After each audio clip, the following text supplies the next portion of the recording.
오늘부터 수도권에서 백신 접종자를 포함하면 최대 6인 모임이 허용되고 카페와 식당의 매장 영업시간도 밤 10시까지로 연장됐습니다.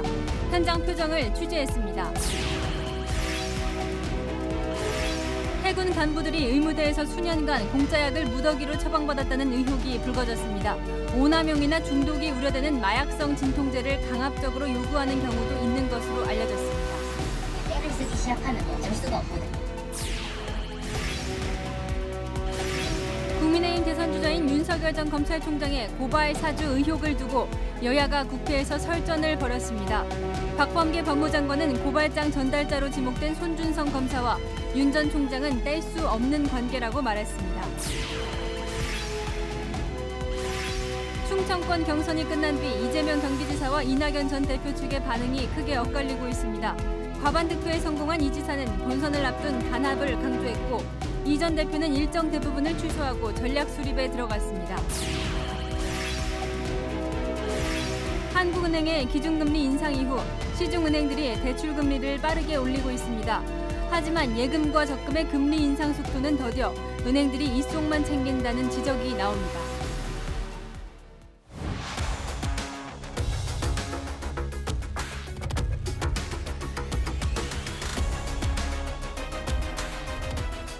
뉴스의 동정민입니다. 하루 코로나 확진자 수가 62일째 1000명을 넘기고 있지만 그래도 이 주춤하는 추세입니다. 정부는 오늘부터 한 달간 새로운 방역 체계를 시작하는데요. 이 수도권에서 저녁 사적 모임을 최대 6명까지 그리고 밤 10시까지 할 수 있도록 조금 풀어준 거죠. 이번 한 달간 잘 관리가 되느냐에 따라 10월부터 단계적으로 일상으로 돌아가는 이 위드 코로나의 가능성도 열어두고 있습니다. 자, 하지만 현장에서는 워낙 자주 기준이 바뀌어 헷갈린다. 이 백신 접종률이 낮은데 생색내기용 완화 아니냐는 이 상인들의 불만도 나오는데요. 김재혁 기자가 이 시행 첫날 저녁 도심에 나가봤습니다. 자, 김 기자, 이 거리에 사람들이 좀 늘었습니까? 네, 저는 음식점이 밀집한 서울 종로 젊음의 거리에 나와 있습니다. 저녁 시간이지만 비가 내리면서 거리는 그다지 붐비지 않는데요. 오늘부터 거리두기 4단계인 수도권 음식점과 카페의 매장 영업이 밤 10시까지 가능해집니다. 코로나 상황 악화로 지난달 23일 밤 9시로 당겼던 걸 2주 만에 다시 되돌린 건데요. 사적 모임이 가능한 인원도 오후 6시 전엔 백신 접종 완료자 2명, 6시 이후로는 접종 완료자 4명을 포함해 최대 6명까지 늘어납니다. 하지만 정작 식당, 카페 종사자들의 기대감은 크지 않았는데요. 그거는 정말 아무 의미가 없죠. 9시, 10시. 예를 들어서 10시에 했다가 9시, 9시에 10시. 매상에는 아무 상관이 없어요. 손님의 백신 접종 완료를 확인하는데 어려움도 호소했습니다. 손님이 질병관리청 애플리케이션을 내려받아 접종 기록을 제시하거나 질병청 기록을 포털앱 QR 체크인에 연동시켜야 하는데 손님과 업주 모두 정확히 모르는 경우가 많았습니다. 3명이 왔는데 접종자라 이거예요. 그래서 뭐 QR코드를 찍으면 거기에 나온다라고 설명을 해서 막 했는데 결국에는 한참을 싸우다가 갔어요. 백신 접종 완료자 가운데 소비와 외식이 활발한 20대, 30대 비율이 낮은 점도 우려했는데요. 항체 생성 기간을 감안한 2주 전 기준 연령별 백신 접종 완료 비율을 보면 70대는 70% 수준이지만 20대는 19%, 30대는 21%에 불과합니다. 지금까지 종각 젊음의 거리에서 전해드렸습니다. 자, 이번 거리두기 완화가 과연 위드 코로나까지 이어질 수 있을까요? 백신 접종 완료율이 턱없이 낮은 상황에서 이 정부가 희망 고문만 하는 거 아니냐 이런 비판도 나오는데요. 10월에 위드 코로나가 가능할지 허욱 기자가 전문가들의 얘기를 좀 들어봤습니다. 위드 코로나 찬성입니다. 아무래도 이제 너무 길어지다 보니까 경제적으로도 힘들고 사회적으로 많이 힘든 것 같아서 다른 이제 해외 국가들처럼 위드 코로나를 진행을 함으로써 좀 더 경제가 안정화되는 방향이 괜찮지 않을까라는 생각이 들어서 전 찬성을. 국민들이 80% 이상 맞아야 찬성하지. 지금 상황에서는 다들 겁내해요. 그런 면에서 굉장히 반대합니다. 여론조사기관 리얼미터에 따르면 다음 달 초 위드 코로나로의 방역체계 전환을 묻는 질문에 10명 중 6명가량이 찬성한다고 답했습니다. 전문가들은 위드 코로나로의 전환에 신중한 입장입니다. 백신 접종률이 낮아 10월 초 전환 논의는 이를 수 있다는 겁니다. 가장 안정적인 거는 2차 접종이 70% 이상 되면 확실하게 그 예방 효과를 좀 볼 수 있는 것 같아요. 위드 코로나를 실시하고 있는 영국과 싱가포르의 경우 접종 완료율이 각각 63%와 75%를 넘었습니다. 위드 코로나로 전환하고 영국처럼 위중증 환자가 급증할 수 있는데 대비가 부족하다는 지적도 있습니다. 접종하지 않으신 분들이 감염되고 중환자가 되고 사망자가 되는 것들에 대한 우리가 준비가 되어 있는지에 대한 의문이 있고요. 어떻게 시작해서 어떤 단계를 거치고 가야 할지가 제시돼야지 된다고 생각을 하는데 무작정 시작한다고 되는 게 아니거든요. 문재인 대통령은 청와대 수석보좌관 회의에서 코로나 상황이 진정돼 나가면 새로운 방역 체계로의 점진적 전환을 모색할 수 있을 것이라며 위드 코로나에 힘을 실었습니다. 채널A 뉴스 허욱입니다. 여야 모두 대선 경선이 크게 출렁이고 있습니다. 민주당은 이재명 경기지사가 첫 순회 경선에서 압승하면서 대세론이 탄력을 받고 있습니다. 반면 국민의힘 선두주자 윤석열 전 검찰총장은 고발 사주 의혹과 후발 주자들의 추격으로 고비를 맞고 있는데요. 자, 민주당부터 가보겠습니다. 이재명 지사는 본선까지 염두에 둘 여유가 생겼고 이낙연 전 대표는 오늘 일정 대부분을 취소하며 깊은 고심에 빠졌습니다. 김철웅 기자가 보도합니다.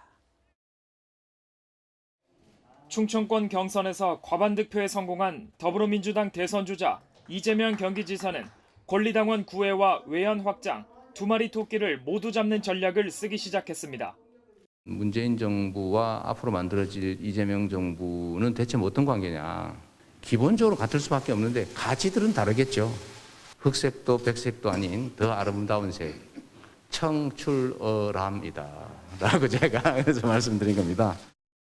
문재인 정부를 계승하면서도 바꿀 건 바꾸겠다는 메시지로 중도층을 겨냥한 걸로 풀이됩니다. 이재명 지사 캠프는 경선 후 본선을 겨냥해 당내 단합을 강조하고 나섰습니다. 더 빨리 단결하고 본선에 원팀으로 출전하는 것이 가장 큰 본선 전략이라는 네거티브라고 하는 게 선거에 별 도움이 안 된다라고 하는 게 아주 분명하게 입증이 됐습니다. 반면 이낙연 전 대표는 오늘 예정된 일정 대부분을 취소한 채 반전을 위한 대책 마련에 들어갔습니다. 언론 인터뷰 등 일정 6개 가운데 1개만 참석하고 나머지는 대리인을 보내거나 아예 취소했습니다. 이낙연 후보님을 또 지지하셨던 많은 분들이 힘이 빠지고 또 힘들어하실 텐데 본선에서 이길 수 있는 후보라고 생각하는데 더 확신을 좀 드리지 못한 게 아닌가. 충격에 빠진 이 전 대표 캠프는 재정비를 거쳐 조만간 반격 전략을 발표합니다. 채널A 뉴스 김철욱입니다. 자, 윤석열 전 검찰총장 측이 주장했던 이 역선택 방지 조항 추가는 끝내 받아들여지지 않았습니다. 이 국민의힘 경선 룰 갈등은 그렇게 일단 봉합이 된 모양이지만 이 고비는 더 있습니다. 토론회를 몇 번 할지 어떤 방식으로 할지를 두고 캠프 간의 이견이 팽팽합니다. 조영민 기자입니다. 국민의힘 선거관리위원회가 7시간에 걸친 회의 끝에 역선택 방지 조항은 넣지 않기로 했습니다. 발상의 전환을 한번 해보자. 역선택 문제 차원에서 논하지 말고 우리가 다른 각도에서 얼마나 후보의 본선 경쟁력이 있느냐 이런 각도에서 대신 현재 12명인 후보를 8명으로 줄이는 1차 컷오프에서 기존 100% 여론조사 방식을 여론조사 80%, 당원 투표 20%로 바꿨습니다. 당원 투표와 여론조사를 50%씩 반영하는 본경선에서는 여론조사 문구에 민주당 후보와의 1대1 경쟁력을 묻는 질문을 넣기로 했습니다. 1차 경선에서 당원 투표를 20% 반영해 상대당 지지자들의 역선택 가능성을 낮추는 절충안에 합의한 겁니다. 당 대선 후보들은 모두 선관위 결정에 따르겠다는 입장을 내놨습니다. 하지만 갈등의 불씨는 남았습니다. 당 선관위가 모레 경선준비위원회가 확정해 전달한 대선 후보 토론회 방식을 논의하는데 정홍원 선관위원장은 토론회 횟수가 너무 많다는 의견인 것으로 전해졌습니다. 윤석열 캠프에서는 선관위 결정을 따르겠다면서도 15번은 다소 많다는 이야기가 나옵니다. 반면 홍준표 캠프는 후보자 간 직접 질의응답이 가능한 토론회 방식을 원한다며 횟수도 많으면 많을수록 좋다는 입장입니다. 당 선관위가 토론 횟수를 조정할 경우 각 캠프 간 갈등이 불가피한 상황입니다. 채널A 뉴스 조영민입니다. 여야 경선이 뜨겁습니다. 1위 주자들 상황이 여야 모두 수시로 변하고 있는데요. 정치부 임수정 차장과 함께 지금 이 대선판 상황을 좀 짚어보겠습니다. 먼저 민주당이요. 자, 이재명 지사가 이제 지난 주말에 충청 지역에서 압승을 거뒀는데 그래도 넘어야 할 산이 있다면서요. 네, 바로 원팀입니다. 이재명 경기지사는 대세로는 이미 탄력을 받았다 이렇게 보고 있고요. 그 야당 후보와 싸우는 본선에 최대한 상처 없이 민주당 원팀으로 출전하는 걸 목표로 삼았습니다. 이 충청 경선을 통해 약점으로 꼽혔던 당심을 극복했다 이런 성적표를 받았는데도 원팀을 계속 강조하는 이유가 있습니다. 이 정권 교체 여론이 만만치 않은 데다요. 이 범진보와 범보수 1대1 초박빙 대선 구도에서 이 당의 전폭적인 지지를 받지 못하면 본선 승리를 장담할 수 없다는 판단 때문입니다. 그 지난 2017년 대선 때 문재인 후보도 원팀을 강조했었는데요. 그런데 그때와는 상황이 좀 다릅니다. 이 문재인 후보와 경쟁했던 안희정, 이재명 두 후보는 차기 대선을 내다보고 문 후보 지지에 아주 적극적이었는데요. 이번 경선에 나온 주자들 가운데 차기를 노리는 후보가 많지 않기 때문에 이재명 후보를 도와서 원팀을 이룰지 지켜봐야 될 것 같습니다. 그래요. 그리고 이제 실제 이낙연 전 대표 지지층 이 상당수가 이재명 지사가 최종 후보가 되면 지지하지 않겠다 이런 뜻을 밝히고 있다면서요? 네, 이 지사가 민주당 후보로 선출될 경우 지지할 것이냐 이렇게 물어봤는데요. 그 여론조사를 보면은 이낙연 전 대표의 지지층의 약 40%가 이 다른 정당 후보를 찍거나 투표를 하지 않겠다 이런 여론조사가 최근까지도 꾸준히 나오고 있습니다. 그 이 전 대표 캠프 선대위원장인 설은 의원이 이런 여론조사 결과를 인용한 언급을 했다가 과거에 경선 불복 논쟁으로 번지기도 했었죠. 자, 앞서 리포트 보면 이제 이낙연 전 대표 측은 좀 충격이 큰 것 같은데 반전 전략이 뭘까요? 네, 제가 오늘 이낙연 전 캠프 측 그 전략을 담당하는 의원과 통화를 좀 해봤는데요.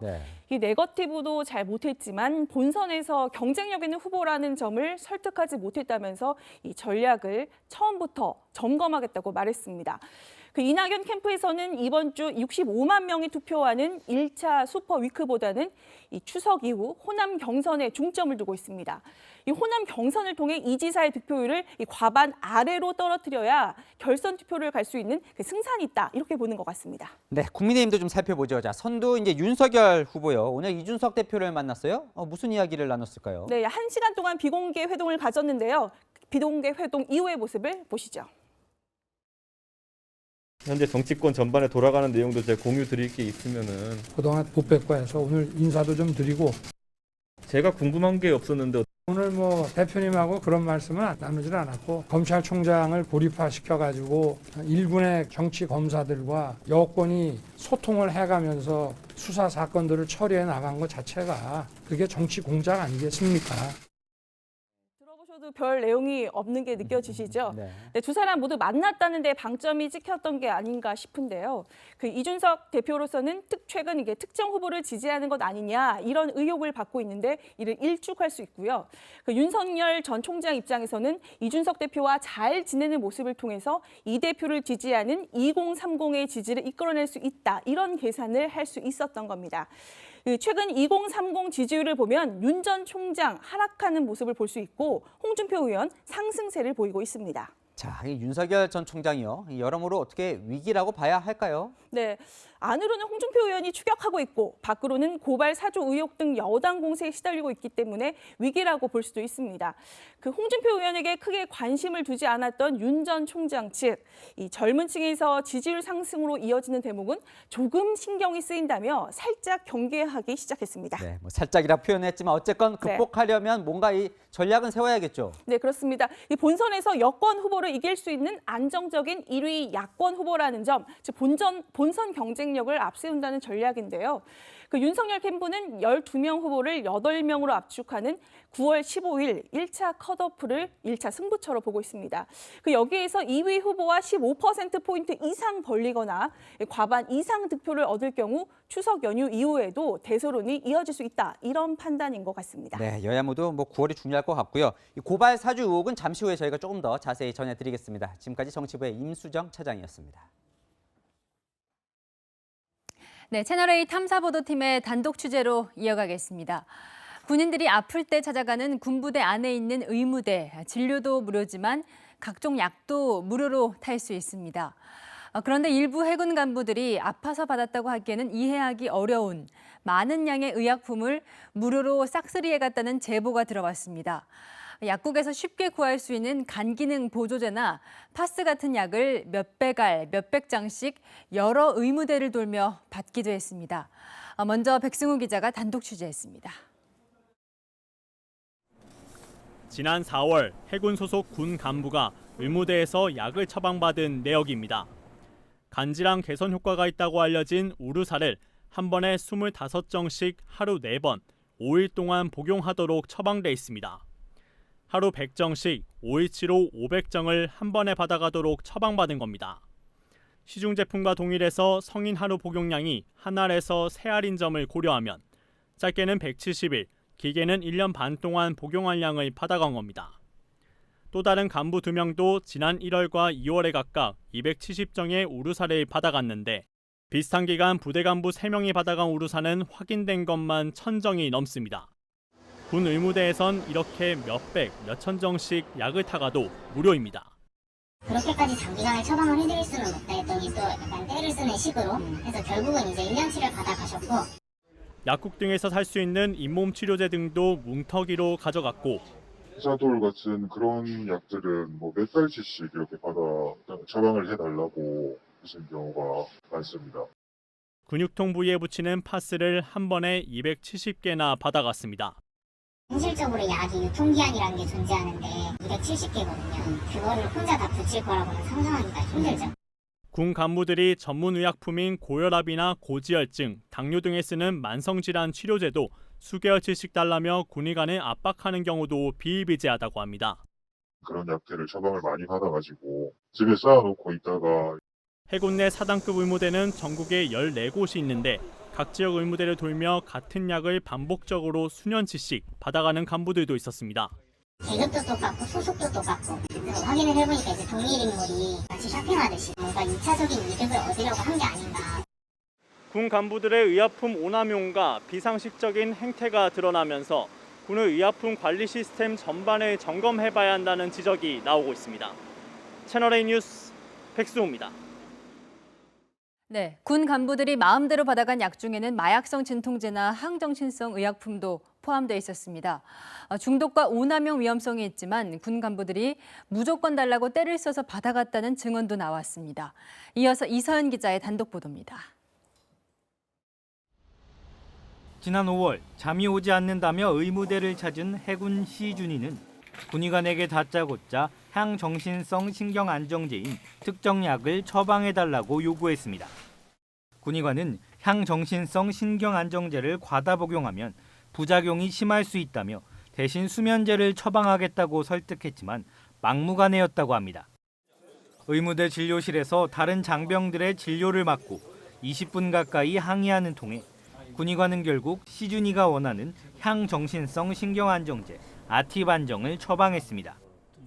간부가 와서 이 약을 뭐 불안하다, 잠이 안 온다 이렇게 이야기를 하고 아까처럼 이렇게 떼를 쓰기 시작하면 어쩔 수가 없거든요. 중독성이 강해 마취용이나 행동에 심각한 장애가 있을 경우에만 사용되는 약입니다. 특정 마약성 진통제를 달라고 고집하는 간부들도 있다고 합니다. 소염 진통제를 처방을 해드리겠습니다라고 이야기를 했는데 내가 그 약을 이전에 먹어봤는데 허리 효과가 하나도 없다더라. 어쩔 수 없이 마약성 진통제를 처방할 수밖에 없습니다. 그냥 그대로만 달라라고 하시는 경우가 있어서 오용이나 남용이 될 가능성이 있다고. 마약 성분이 들어있는 의약품이 군 간부들의 손에 들어간 뒤 어떻게 사용되는지는 알 수 없습니다. 신체적 의존성이 생겨요. 그럼 이게 이제 쉽게 얘기하면 중독 증상이 나타날 수 있는 거죠. 인체에 치명적 영향을 줄 수 있는 의약품들인데도 추적 시스템이 사실상 없는 상태로 군 간부들에게 건네지고 있습니다. 채널A 뉴스 이서연입니다. 네, 이렇게 일부 군 간부들은 제멋대로 군수품을 가져간 반면 일선 병사들은 또 부실 식단을 제공받았다는 폭로가 터져 나왔습니다. 힘든 전투 훈련 중에 제공받았다는 식사인데 비닐봉지 안에 맨밥과 깍두기만 담겨 있습니다. 한수아 기자가 보도합니다. 비닐봉지 안에 맨밥과 깍두기가 담겨 있습니다. 페이스북 페이지 육군훈련소 대신 전해드립니다에 올라온 사진입니다. 자신을 육군 5사단 소속 병사라 밝힌 제보자는 KCTC 전투훈련 기간 중 원래 배식하기로 한 식단 대신 김치와 밥만 배식해줘 5번 이상 먹었다고 주장했습니다. 군 생활 중 제일 힘든 KCTC 훈련 참여에도 병사들의 노고를 인정해주지 않는 부대를 보며 제보를 결심하게 되었다는 겁니다. KCTC 훈련은 실제 전장 상황을 가정해 실시하는 여단급 훈련입니다. 야전에서 시뮬레이션 전투를 벌여 고된 훈련으로 꼽힙니다. 지난달 17일부터 27일까지 11일 동안 훈련부대 간 KCTC 상방훈련을 진행한 육군은 본 훈련 중에는 전투식량 식사를 보급했습니다. 그러나 사전 전개 준비 기간에는 야전 취사를 실시하면서 폭염으로 인한 식중독 우려로 일부 식단을 변경했습니다. 이 과정에서 일부 장병들은 대체된 반찬을 전달받지 못했습니다. 육군 5사단 관계자는 추가찬을 준비해 대체하도록 했지만 일부 부대에는 보급이 원활하지 않아 적시에 배식하지 못했다며 장병들과 소통이 다소 부족했음을 확인했다고 해명했습니다. 올 초부터 쉴 새 없이 터져나오는 부실급식 문제로 군은 내년 장병 1인당 1일 급식비를 11,000원으로 올려잡았습니다. 분골쇄신의 마음으로 MZ세대의 장병의 요구와 변화하는 국방 환경을 반영한 선진 병영 문화를 만들어 나갑시다. 그러나 국방부 장관의 복지 개선 다짐 이후에도 부실급식 논란은 매달 끊이지 않고 있습니다. 채널A 뉴스 한수아입니다. 불법 집회를 주도한 혐의로 구속된 이 양경수 민노총 위원장이 검찰에 송치됐습니다. 이 구속 과정도 쉽지 않았는데 이 송치 과정 역시 순탄치가 않았습니다. 민노총 관계자 수십 명이 도로로 뛰어들면서 한바탕 몸싸움이 벌어졌습니다. 이솔 기자입니다. 양경수 민노총 위원장이 경찰관과 함께 밖으로 나옵니다. 불법 집회 주도 혐의로 구속돼 조사를 받고 검찰로 넘겨지는 겁니다. 양손을 들어올려 민노총 관계자에게 인사를 하고는 호송차에 오릅니다. 호송차가 경찰서 정문을 빠져나가 방향을 트는 순간 맞은편 인도에 있던 사람들이 갑자기 도로로 몰려 나옵니다. 양팔을 벌려 차량을 막는 사람도 있습니다. 민노총 관계자 50여 명이 호송차 주변으로 몰려들면서 경찰과 격한 몸싸움이 벌어졌습니다. 올라가세요. 경찰서 앞 도로에 사람들이 모이면서 교통정체가 빚어지기도 했습니다. 호송차가 시야에서 사라진 뒤에도 민노총 관계자들은 집회를 이어갔습니다. 권력에 걸린 노동자들의 희망입니다. 힘이고 적합으로 힘차게 매진합시다. 경찰은 불법 집회라며 해산을 요구했습니다. 병행병 확산 우려, 시민 통행 방해 안전 위협 등 타인 법익이나 공공안녕 실세에 직접적이고 명백한 위험이 초래되고 있습니다. 경찰은 호송차를 막은 민노총 관계자 1명을 공무집행 방해 혐의로 체포해 조사했습니다. 양 위원장은 검찰 송치 직후 조합원에게 보내는 글에서 총파업 투쟁 성사를 위해 모두가 한 걸음씩 더 뛰어달라고 당부했습니다. 민노총은 다음 달 20일 조합원 110만 명이 참여하는 총파업 투쟁을 예고한 바 있습니다. 채널A 뉴스 이솔입니다. 출소 석 달 만에 전자발찌 차고 끊고 여성 2명을 살해한 강윤성. 이 경찰서 들어갈 때도 취재진에게 행패를 부르더니 유치장 안에서도 난동을 부리며 이 경찰관을 폭행한 걸로 전해졌습니다. 정현우 기자입니다. 구속영장 심사를 받으려고 법원에 나온 강윤성. 취재진의 마이크를 발로 거칠게 걷어차더니 욕설을 퍼붓습니다. 전자발찌는 왜? 모두가 똑바로 해. 강윤성의 폭력적 행동은 유치장 안에서도 크게 다르지 않았습니다. 체포 직후부터 유치장에서 이런저런 요구를 하더니 어제는 모포를 바꿔달라고 소란을 피운 겁니다. 유치장 문을 여는 경찰관을 몸으로 밀치고 욕설도 한 걸로 알려졌습니다. 강윤성에 대한 수사를 마무리한 경찰은 살인 등 6개 혐의를 적용하기로 했습니다. 강윤성은 숨진 피해자 2명 말고도 제3의 여성을 만나려 했다가 장소가 엇갈려 만나지 못했습니다. 강윤성이 살해할 목적에서 이 여성을 유인했다고 보고 경찰은 살인 예비 혐의를 적용했습니다. 강윤성의 첫 번째 여성 살해 혐의도 단순 살인에서 강도 살인으로 바꿨습니다. 숨진 여성의 신용카드로 아이폰 4대를 사서 되팔아 500만 원을 마련한 걸로 볼 때 금품을 목적으로 한 살인이라는 겁니다. 강도 살인죄의 최저 형량은 징역 10년 이상이어서 일반 살인죄에 비해 처벌이 훨씬 무겁습니다. 경찰은 내일 아침 강윤성을 검찰로 넘길 예정입니다.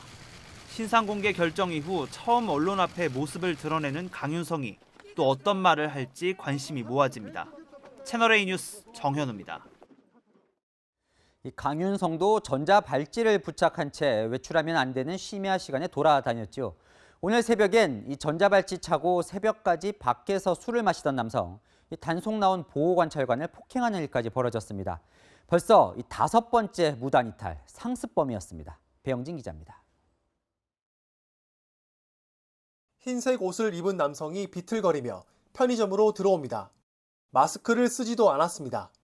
잠시 뒤 마스크를 쓴 다른 남성이 들어오더니 곧바로 둘은 밖으로 나갑니다. 밖에서는 실랑이가 벌어지고 경찰은 흰색 옷을 입은 남성을 체포합니다. 경남 창원시 편의점에서 이 남성이 체포된 건 오늘 새벽 4시쯤. 성범죄로 15년을 복역하고 올해 4월 출소해 전자발찌를 차고 있었습니다. 오후 11시부터 다음날 새벽 6시까지는 외출도 제한된 상태.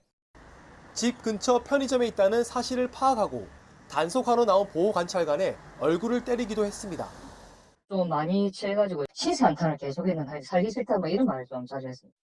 이 남성은 출소 후 이번까지 모두 5번이나 야간 외출 제한 명령을 어겼습니다. 법무부 창원보호관찰소는 이날도 새벽 3시쯤 외출한 사실을 파악하고 구두로 경고했지만 남성은 무시했습니다.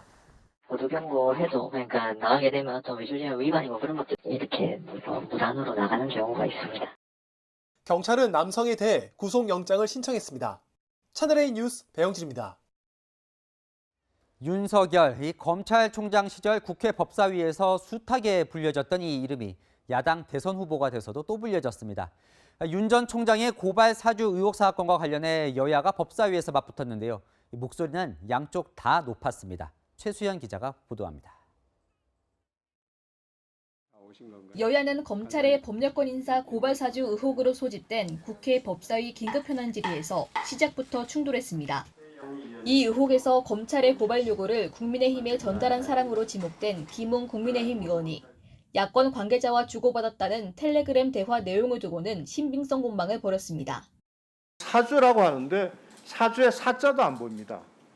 단순히 무슨 텔레그램 사진 자료 몇 개 나와 있고 이런 식으로 실체도 없고 텔레그램 화면에 손중선 보냄이라고 하는 그런 화면이 있는 걸로 봐서는 보낸 것 같아요.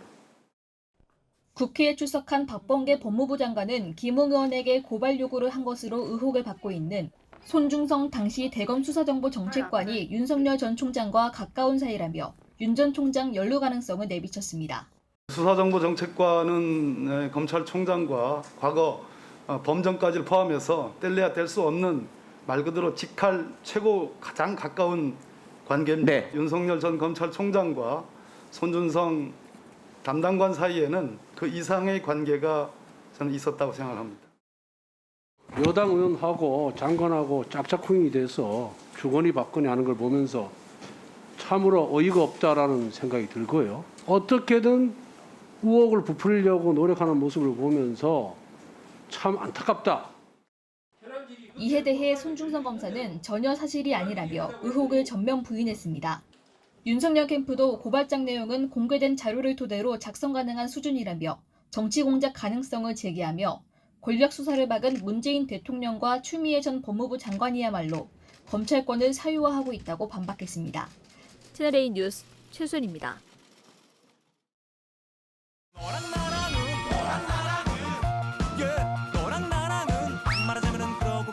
여랑야랑 김민지 기자의 휴가로 이번 주는 정치부 현장 기자들이 함께합니다. 오늘은 이민찬 기자 나왔습니다. 첫 번째 주제 보여주시죠. 자, 김웅 국민의힘 의원, 이른바 이 고발 사주 의혹 중심에 있는데요.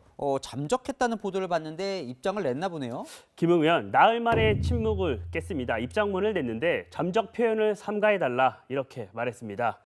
그러면서 자신은 일상적인 생활을 하고 있다고 했는데 여전히 의원회관 사무실에도 없고 전화도 받지 않고 있습니다. 입장문 냈어요. 뭐라고 냈습니까? 이런 민주당과 인터넷 매체 뉴스버스는 김웅 의원이 윤석열 전 검찰총장과 함께 일하던 손준성 검사로부터 여권 인사에 대한 고발장을 전달받아서 국민의힘에 전달했다고 주장하고 있죠. 이준석 대표는 당이 접수한 문서는 없다고 했고 손 검사도 오늘 김웅 의원에게 고발장을 준 적이 없다고 부인하고 있습니다. 그러니까요. 이 고발장을 받았는지 그걸 당에 냈는지 김웅 의원 본인이 제일 잘 알 거 아니에요. 오늘도 그 부분에 대한 답변은 피해 갔습니다. 오래된 일이라 기억이 없다며 검찰과 제보자 측에서 밝힐 문제라고만 답을 했습니다. 참 이거 소모적인 공방이 계속 오가고 있는데 김웅 의원이 더 적극적으로 해명을 해야 하는 거 아닙니까? 그러다 보니까 야당 내에서도 김웅 의원을 압박하고 있습니다. 김웅 의원은 신속하게 해명과 함께 사실관계를 분명히 밝히십시오. 손준성 정책관으로부터 이걸 받았다는 거냐 안 받았다는 거냐 김웅 의원이 명확하게 해줘야 되거든요. 저 김웅 의원은 지금 이 유승민 캠프 대변인도 맡고 있죠. 맞습니다. 유승민 캠프에선 김 의원과 연락을 주고받지 않고 있다며 김 의원이 소명할 일이라고 거리를 두는 모습인데요. 잠적한 게 아니고 일상생활을 하고 있다는 자신의 반박을 할 게 아니라 의혹에 대해 명확한 해명을 하는 게 우선이 아닐까 싶습니다. 네, 다음 주제 보겠습니다. 자, 요즘 홍준표 후보 지지율이 올라가고 있는데 누가 고마워할까요? 민주당 의원들입니다. 정청래 민주당 의원, 국민의힘 대선 경선에서 홍준표 의원이 주인공이 될 것이라고 예측했습니다. 홍 의원이 본선에 오르면 땡큐, 설령 윤석열 전 총장이 오른다고 해도 땡큐 베리 머치라고 썼습니다. 이거 홍 의원이 이길 것 같다는 말이 의미심장합니다. 진짜 그렇게 보는 건지 아니면 이 바람이 좀 담긴 건지요? 최근 민주당 의원들 부쩍 홍 의원을 응원하고 있는데요. 이런 덕담까지 나왔습니다. 홍준표 후보가 저쪽 당의 1위로 등극할 날이 멀지 않았다 이렇게 봅니다. 윤석열, 홍준표 두 분의 순위 싸움만 놓고 본다면 지금은 홍준표 후보가 유리한 국면으로 접어들었다.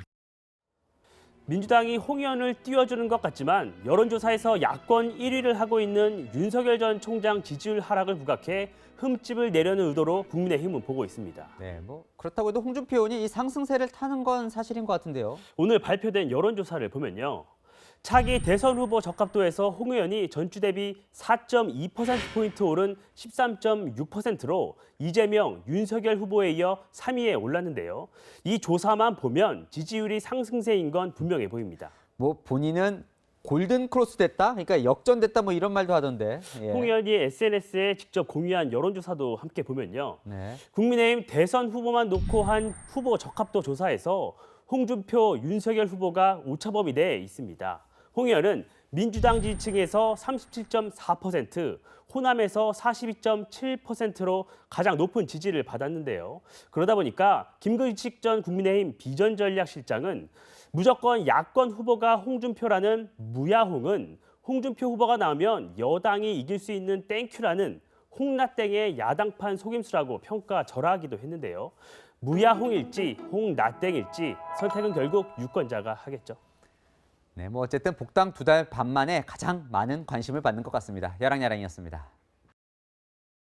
네, 한국은행이 기준금리를 올린 후 대출금리는 무섭게 오르고 있죠. 반면 예금과 적금금리는 찔끔찔끔 올라서 시중은행들이 입속만 차린다는 지적이 나옵니다. 김단비 기자입니다.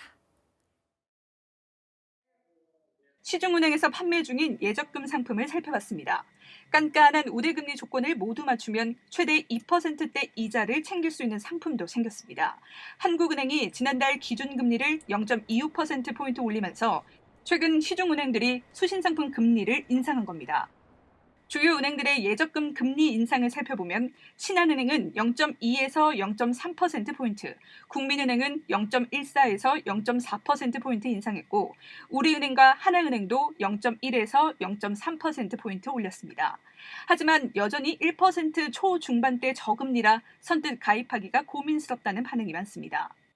더 예전에는 한시적일지라도 더 높은 금리도 있었거든요. 이제 그때는 정기 예금이나 적금 같은 걸 이제 항상 들고 있었었죠. 1%가 거의 보통 한계라고 봐야 될 것 같더라고요. 반대로 시중은행의 대출금리를 살펴봤습니다. 시중은행 5곳의 신용대출 평균 금리는 3.03에서 3.63%. 1년 전 같은 기간보다 1%포인트 가까이 높은 수치입니다. 여기에 한국은행이 추가로 기준금리를 인상한다면 가계대출 금리가 더 오를 것이란 전망이 우세합니다. 물가가 전방위적으로 오르고 있고 가계부채 확대세도 커져 있기 때문에 추가적인 금리 인상의 필요성에 대한 논의가 나올 수밖에 없고요. 이러한 부분들이 예금금리와 대출금리 전반적인 상승으로 이어질 가능성은 있습니다.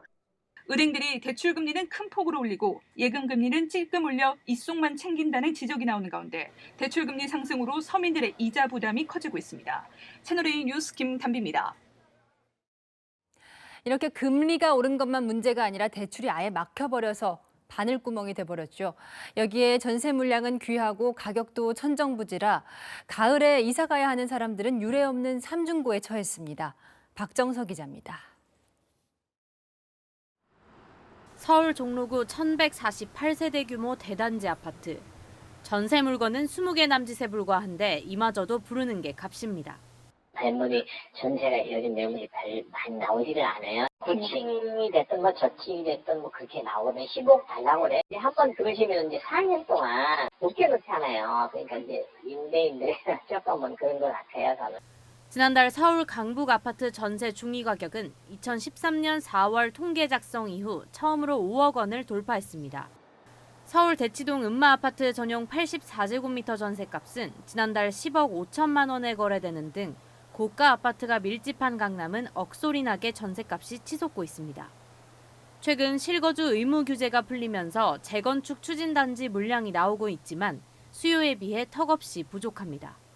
서울 아파트 신규 입주 물량은 지난해보다 18.5%가 적은 데다 임대차 보호법 갱신 계약으로 기존 물량 상당수도 잠겨있기 때문입니다.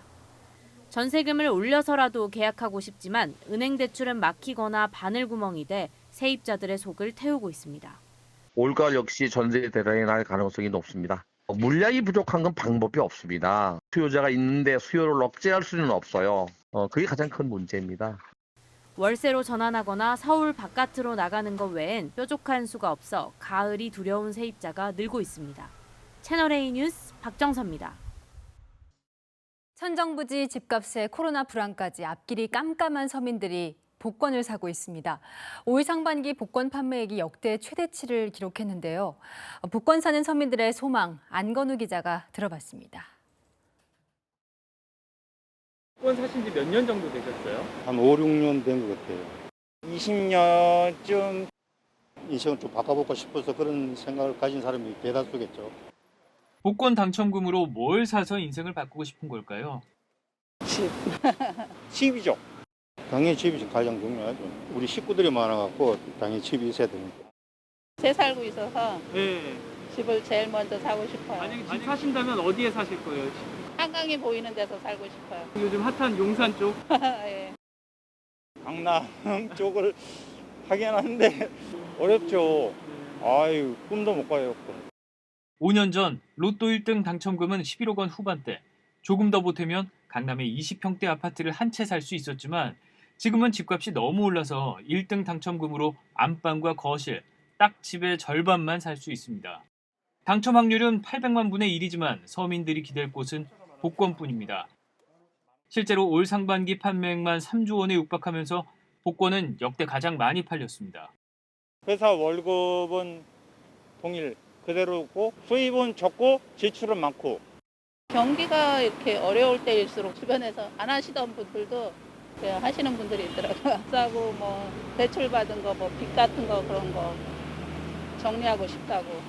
저도 조그마한 사업을 하고 있는데 작년 원래 코로나 때문에 아마 자영업자들, 소상공인들 완전히 다 망가졌다고 봐야죠. 당첨된다 그러면 수도권으로 나가서 좀 싼 아파트를 구입해서 나머지 자금 가지고는 노후 생활을 해야 되겠죠. 나에게 복권은? 나은 생활이겠죠. 희망. 꿈을 쫓고 있는 거죠. 혹시나 하고. 정말 손바닥만 하죠. 이 손바닥만한 종이 6자리 숫자 안에 담긴 의미, 사람들과 이야기를 해보니까 내 집 마련 티켓이었습니다. 채널A 뉴스 안건우입니다.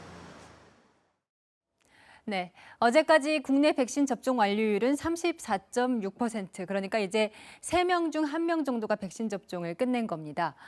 주변에서 아스트라제네카는 1차가 아팠다, 화이자는 2차가 더 아팠다. 이런 여러 경험담 들으셨을 겁니다. 백신별로 실제로 1, 2차 반응이 다른 건지 황규락 기자가 알아봤습니다. 아스트라제네카 백신 접종자 중 상당수는 2차보다 1차 접종 후 이상 반응이 심하다고 전합니다. 팔이 붓기 시작을 했는데 오른팔, 왼팔의 굵기가 달라질 정도로 부었어요. 요율도 1차에서는 37.5도를 넘어갔거든요. 37도도 안 갔어요. 화이자 백신은 2차 접종 후 더 심했다는 이들이 많았습니다. 눈이 욱신거리면서 두통이 같이 오니까 뭘 할 수가 없는 거예요. 그래서 1차 때 제가 먹은 타이레놀은 4알이었는데요. 2차 때는 10알이 넘어갔어요.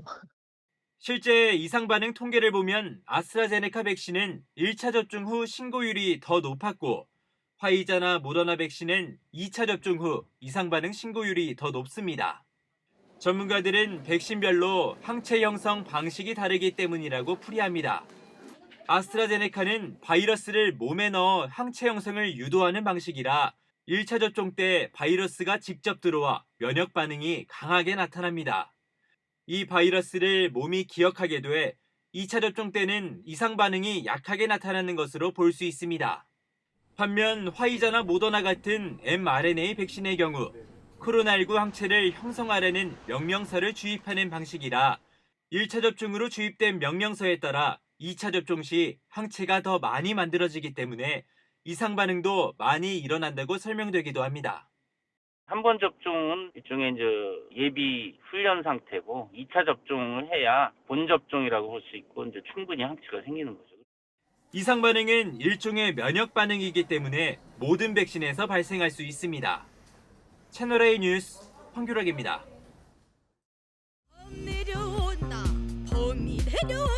지난해 한국을 알리는 관광공사의 범 내려온다 홍보 영상, 코로나 시국에도 큰 인기를 끌었습니다. 올해는 경운기가 나오는 영상을 준비했는데 역시나 반응이 대단합니다. 정윤철 기자가 소개합니다. 경운기에 힘차게 시동이 걸립니다. 민요 옹해야를 재해석한 힙합 음악이 흐르는 가운데 수십 대의 경운기가 갯벌을 가로지릅니다. 영화 매드맥스를 연상케 하는 경운기 질주입니다.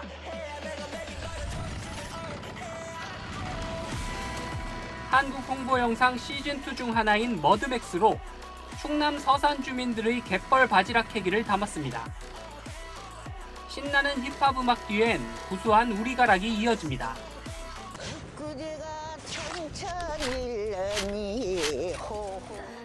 시즌2는 강릉, 경주 등 한국 10개 도시를 8편의 영상으로 소개합니다. 시즌1 범 내려온다에 이어 이번에도 반응이 뜨겁습니다.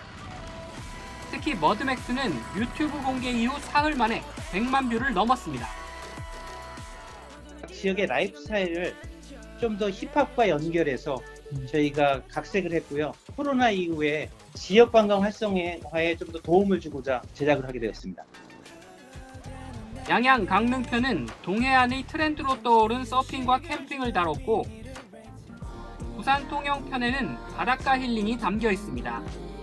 채널A 뉴스 정인철입니다.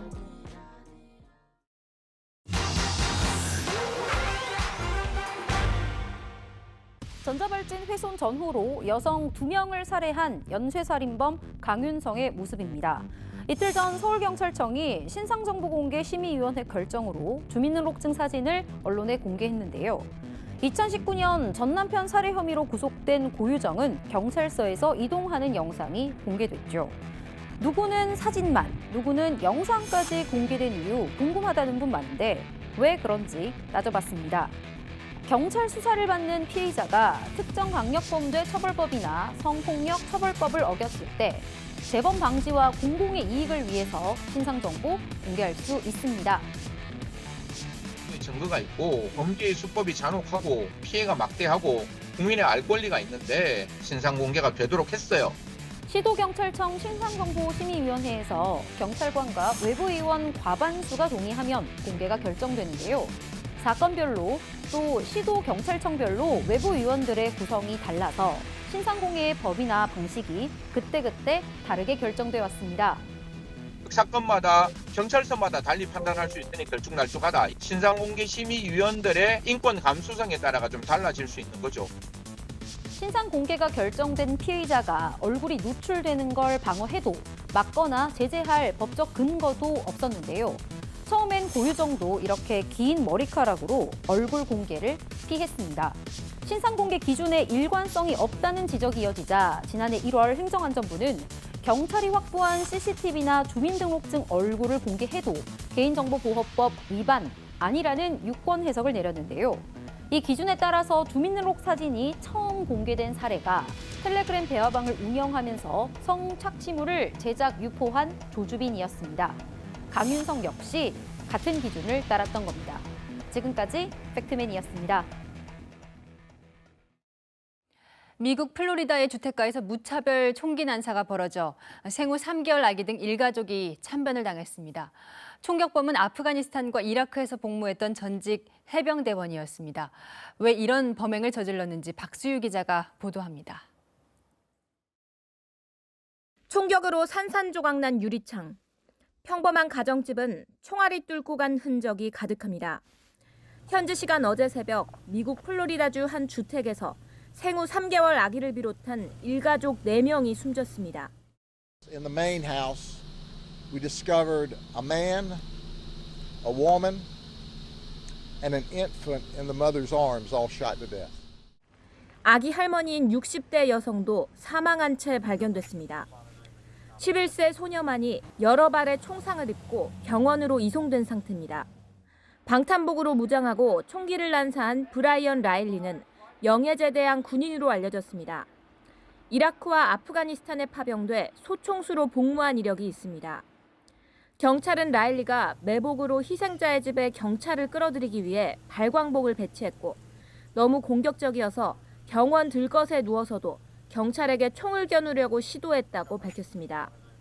라일리는 전장에서 돌아온 후 외상 후 스트레스 장애와 간헐적인 우울증을 앓고 있었습니다. 최근에는 상태가 나빠져 자신이 신과 대화한다고 말하기도 했습니다.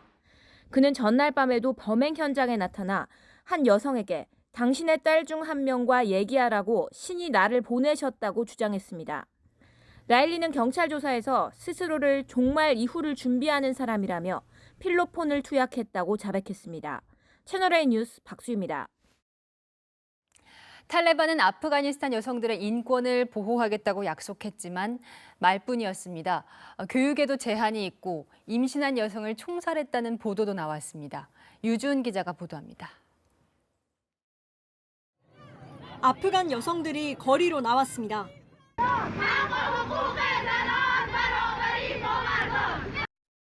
여성이 활동하지 않는 사회는 죽은 사회라는 손팻말도 들었습니다. 최루탄 연기에 콜록이면서도 구호는 이어집니다. 머리에 부상을 당한 시위자의 영상도 공개됐습니다. 탈레반은 카불 함락 직후 국제사회의 비난 여론을 의식한 듯 여성 인권을 최대한 보장하겠다고 약속했습니다. They can get education from primary to higher education. That means university, yes. 하지만 미군 완전 철수 이후 탈레반 교육당국이 내놓은 사립대학 수업 방침은 반쪽짜리였습니다. 이슬람 전통 의상인 아바야와 니캅을 착용하도록 해 눈만 빼고 모든 신체를 가리도록 한 겁니다. 그것도 검은색만 가능합니다. 수업도 남녀가 따로 들어야 하고 여성은 여성 교원 수업만 들을 수 있습니다.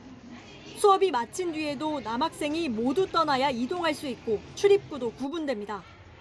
잔혹한 탄압 사례도 전해졌습니다. 영국 BBC 방송은 한 여성 경찰관이 가족들 앞에서 탈레반에 의해 총살됐다고 보도했습니다. 피살된 바누 네가르의 가족들은 방 한쪽에 튄 혈흔 사진을 공개하며 임신 8개월이었다고 주장했습니다. 탈레반 측은 총살설은 즉각 부인하면서도 지난 주말 여성 시위대를 폭력 진압한 대원 4명을 체포했다고 밝혔습니다. 채널A 뉴스 유주은입니다.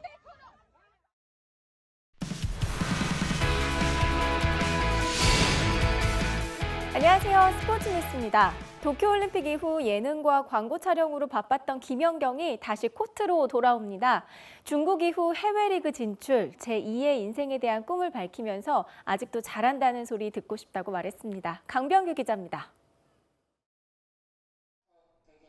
올림픽 이후 폭발적인 인기를 실감한 김연경. 교회에서는 성경이고 불교에서는 불경이고 배구에서는 김연경이 완전 인상 깊고 보쌈을 먹는데 누가 계산을 하고 가셨더라고요. 별명처럼 식빵 광고도 찍었습니다. 그 식빵 광고는 드디어 했습니다. 네. 제 얼굴 있는 걸로 웬만하면 드셨으면 좋겠고 그 안에 스티커도 있을 예정입니다. 다시 되돌아본 도쿄올림픽 최고의 순간은 역시 한일전이었습니다. 특히 14대 12에서 저희가 역전승으로 마지막 세트를 마무리했기 때문에 말로 표현할 수 없을 만큼. 다가오는 새 시즌, 김연경은 3년 만에 중국 리그에서 뜁니다. 김연경이 아직까지도 잘하는구나. 이런 얘기를 계속 들을 수 있도록 저는 계속 몸도 관리할 거고 열심히 할 거니까. 중국 리그가 배구 인생의 마지막은 아닙니다. 이후 미국이나 이탈리아 행도 고민 중입니다. 올림픽 MVP를 받은 선수가 있는데 그 선수한테도 이제 연락이 와서 이제 미국에서 뛸 생각이 없냐. 이탈리아 리그를 한 번은 경험을 해보고 싶다라는 생각은 좀 있기는 한데. 선수 은퇴 후 행정가나 방송인으로의 활동도 할 수 있다며 새로운 도전의 가능성을 열어뒀습니다. 채널A 뉴스 강병규입니다. 내일은 절기상 백로입니다. 예로부터 백로에 비가 오는 걸 풍년의 징조로 생각했다고 하는데요. 올해 풍년이 들 건지 내일은 전국에 비가 내립니다. 오늘 서쪽 지역에 집중된 비는 차츰 전국으로 확대되겠는데요. 내일까지 수도권과 강원, 전남 해안에 30에서 80mm, 지형적인 영향을 받는 영동 북부 지역은 120mm 이상의 많은 비가 쏟아지겠고요. 그 밖에 충청 이남에도 적게는 5mm, 많게는 60mm 정도의 비가 내리겠습니다. 바람도 거세게 불겠는데요. 특히 서해안은 순간적으로 시속 70km의 소형 태풍급 돌풍이 몰아치겠습니다. 주의하시기 바랍니다. 내일 한낮에 서울은 24도로 중부는 종일 선선하겠습니다. 대구는 27도, 부산은 28도로 남부는 오늘과 비슷하겠습니다. 내일 낮 남부와 제주부터 비는 차츰 잦아들겠고요. 모레면 대부분 그칠 전망입니다. 날씨였습니다.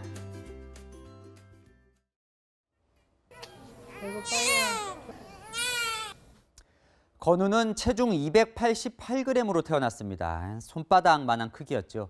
스스로 숨을 쉬지 못하는 초미수가 생존율은 고작 1%였습니다. 하지만 이 기적은 그날부터 시작됐습니다. 의료진은 건우에게 88이라는 별명을 붙였습니다. 팔팔하게 살려내겠다, 그 의지로 치료를 했죠.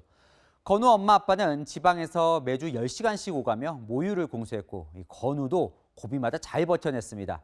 드디어 5개월 만에 건강하게 퇴원을 했습니다. 자기가 받은 은혜를 딴 사람들한테도 조금 베풀 수 있는 그런 아이로 자랐으면 좋겠어요. 말썽 부려도 상관없거든요, 저는. 남탓만 하는 세상인데 서로의 덕분으로 만들어낸 기적이었죠. 오늘의 한마디는 지켜줄 수 있어 다행이다로 하겠습니다. 오늘 뉴스 여기까지입니다. 내일도 뉴스입니다.